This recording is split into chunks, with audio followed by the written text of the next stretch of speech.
win instead of him. Yeah, and he's showing exactly why those players come to him for his assistance. He has demonstrated that he is capable of playing at the absolute highest level. Yeah, and that comes from just a lot of time investment and being very smart with how you utilize your time and the people you pick to advise you. And Ostkaka's done everything right, I think, throughout all of his tournament career. So it's so wonderful to see him highlighted in such a good way here today. It's also such a unique lineup that people aren't expecting. The Rogue is very weak considered by many players, you know, even ourselves included. We said Rogue is probably not going to make a biggest splash, and yet it's in the finals for both these players. And the second thing is the Patron Warrior was also declared somewhat dead. Just a couple weeks ago, the Warsong Commander was changed to only give charged minions +1 attack. Now it's here, and it's got a very good win rate for, I think it's only one game dropped the entire tournament for Ostkaka. Since the round of 16, actually. No, not just at Blizzcon, because in going from the 16 players to 8 players, there were 0 games dropped from the Grim Patron Warrior. All right, so it's back. Yeah. Kind of. Not in the tournament scene, at least. In the tournament scene. The ladder scene is sometimes a little bit different, but it's great to see such wonderful decks highlighted here. Sure. Yeah. Reports of Grim Patron's deck definitely highly exaggerated. I had to force out that share just because I've had so many emotional, traumatic experiences losing the Patron in the past. But not to this kind of deck, which fights definitely more honest in terms of the board. And this one is even harder to navigate. Without that out of the Warsong Commander, Ostkaka was able to pilot this deck very effectively with less ability to shock his opponent and a very straightforward means. So a lot of people say that Patron Warrior is even harder nowadays compared to before, where it was considered the hardest deck to play in Hearthstone. I think one of the elements that really elevates it to another level of difficulty is the risk management is much harder than before. It's true. I feel like before, if things went badly, you could always just kill your opponent spontaneously regardless of how much life they had. But now you have to manage your resources, you have to manage your timing much more relative to your position in the game. And establishing where you are in the game is really just the highest level of Hearthstone play. And one of the key things with the new Patron Warrior is it has to play an honest game. You know, it has to win through generally attacking with minions more than one turn. You know, we did see a huge Gramash hit there, but you don't have the Grim Patron Warsong Commander, Frothing Berserker here takes 70 damage in one turn. You have to manage your ability to defeat board wipes, things like Equality and Consecration that previously weren't really a factor. And now we get to the point where it's even beyond the Patron Warrior, and it's the Rogue. And if there's one deck that can also be swept in the other direction, it definitely feels like Rogue, because it's not only a deck that might have bad matchups, it might defeat itself with some of the draws that come awkwardly, like we saw with Hotform's hand. He had some good answers, but when he needed it the most, he started drawing some really weird spells that didn't do anything. I mean, if we're looking at the decks these players have left, there's the Tempo Mage deck from Hotform, the Druid deck as well. Both of those can be pretty difficult matchups for Rogue. Certainly. I feel every single deck left in the tournament is a deck that can lose to itself. Oh, certainly, certainly.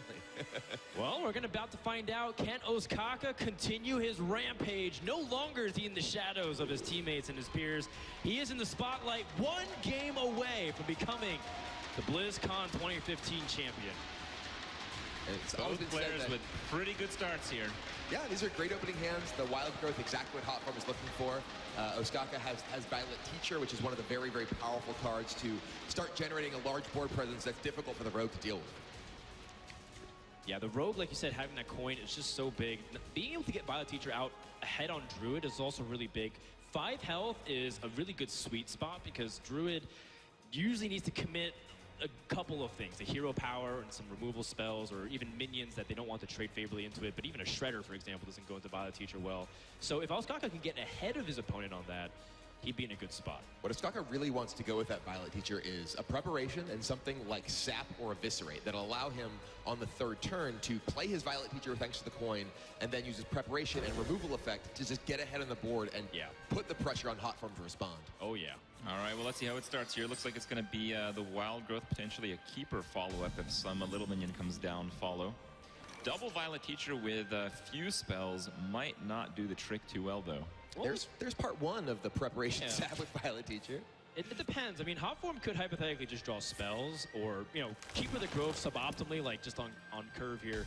Those kinds of cards don't really help too much, and Ostkaka might be given his most valuable resource, which is time against Druid.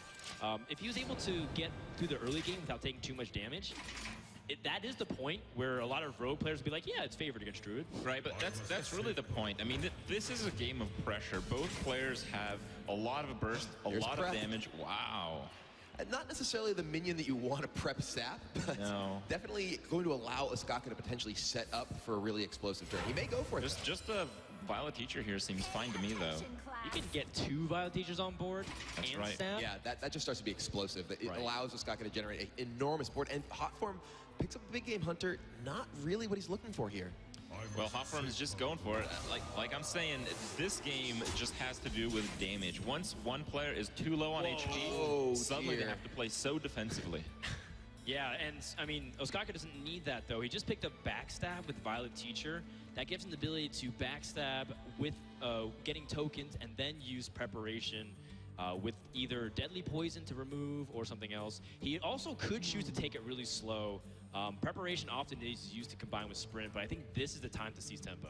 I think he might hold on to his preparation here. He use the Violet Teacher and backstab, get a minion right away, use his Violet Teacher to kill one of the keepers that was backstab. Then he still has a reasonably strong board presence and has Preparation Sprint with that sap to take care of a big minion like the Ancient of War waiting in Hotform's hand. Yeah, I think if you use the Preparation to be just only a little bit aggressively in the start, not sealing out the full tempo portion of the game in the opener, it might actually prevent you from being able to cast Sprint at all against a high-pressure deck. Hotform really wants to find a swipe right here.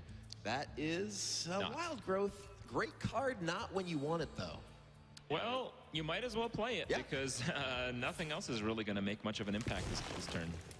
Yeah, Ostkaka is going to be in a really dominant position, though, because now that Violet Teacher has lived, which means he's going to get some really powerful turns in just a couple of minutes. In fact, he can prep Sprint and play Deadly Poison afterwards if he wants. Ostkaka is starting to really snowball an advantage in this game. Allowing that Violet Teacher to live is putting Hotform in a really rough spot. And that is a board clear as well. It does set up, again, another very good swipe, but that would take Hotform almost his entire turn in order to deal with it. So that's one thing that the Rogue is excellent at, leveraging the board for a win.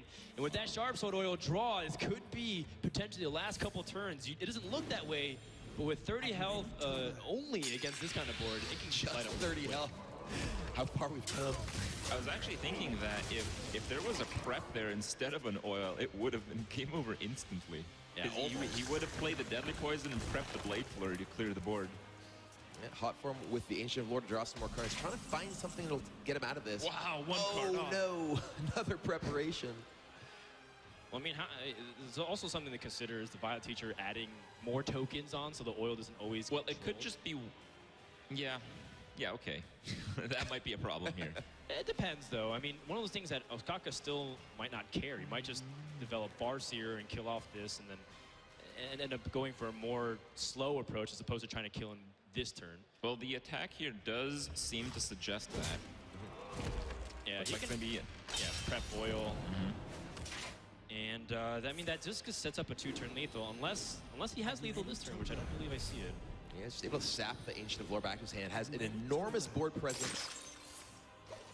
All right, well, setting up for potentially the end here, but there is swipe in the hand of Hotform. That's what he's been looking for. That's what the Ancient of Lore was able to keyly draw. Still, though, he's already down to 12 health, facing down that oiled up weapon already. He can only get rid of one of the Violet Teachers very easily. Still a lot, though. I feel like really a big part of this game was the fact that the oil landed on a minion that could attack that turn. Right. As 3 damage is quite a bit in this situation. I mean, he's 1 damage off right now. Just needs 1 more point for Ostkaka to find the lethal damage. Fan of Knives could find him and eviscerate. Thanos could find him a Thalnos or an Eviscerate, I believe. Thalnos would do it. That's right.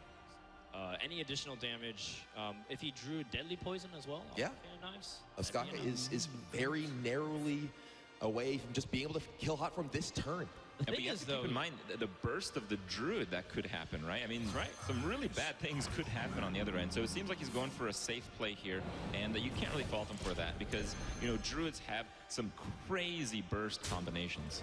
All right, well, he's going to set Hotform to probably his last turn unless he can do something dramatic here. Because the problem is that even if you play Ancient of War, he can still Blade Flurry past it, and Ostkaka might be able to find the damage anyways. He's looking at if maybe he can drop another minion or he needs the hero power. 5 health is enough to survive and eviscerate directly. No, I believe that's it. I believe that Azure Drake is it. Oh, that's it! It is it!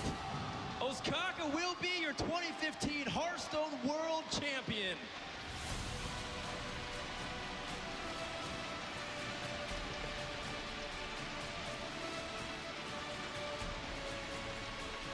An absolutely dominant performance, climbing through the ladder, through tournaments, being able to overcome some of the most difficult decks with his unique lineup. A champion has emerged, and it is from Europe, the Swedish champion, Ostkaka. The Europeans knew it all along. See him up in the stage just now with Tice, you know, congratulating him. Had to go through his fellow European, Tice, to get here, but it absolutely dominated.